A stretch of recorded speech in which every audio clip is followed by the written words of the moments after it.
સતલાસના તાલુકાના ઉમરેચા ખાતે ખેરાલુ વિધાનસભા વિસ્તારના ખેરાલુ અને સતલાસના કોંગ્રેસના કાર્યકરોની સેક્ટર મીટિંગ યોજાઈ. કોંગ્રેસ સમિતિના પૂર્વ પ્રદેશ પ્રમુખ અને પૂર્વ પાટણ સાંસદ જગદીશ ઠાકોર અને સિદ્ધપુરના પૂર્વ ધારાસભ્ય ચંદનજી ઠાકોર સહિત જિલ્લા પ્રમુખ બળદેવજી ઠાકોર સાથે બાબુજી ઠાકોર સ્ટેજ પર સ્થાન લીધું.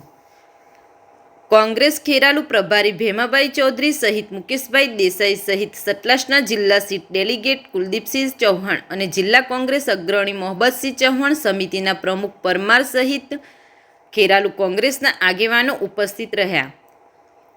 મુકેશભાઈ દેસાઈની ટીમે આયોજિત સેક્ટર મીટિંગમાં પૂર્વ સાંસદ જગદીશ ઠાકોરના જન્મદિનની ઉજવણી અંતર્ગત કેક કાપવામાં આવ્યો હતો.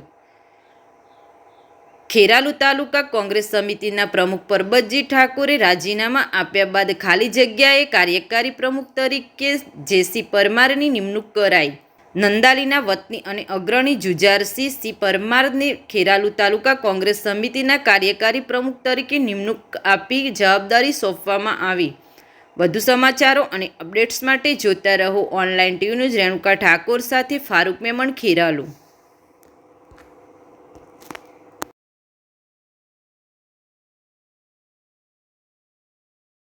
તમારી ગામ સમિતિ મળે, ગામ સભાના સ્વરૂપમાં મળે, કોંગ્રેસ પાર્ટીના લેવલ પર મળે, ગામની જાહેર બોર્ડ પર લખવાનું કે આજે ડબોડા ગામની ગ્રામ સમિતિ મળવાની છે અને એ નામ લખવાનું કે ગામના જે પણ પ્રશ્નો હોય એ પ્રશ્નો લઈ અને ગ્રામ સમિતિમાં આવવાનું.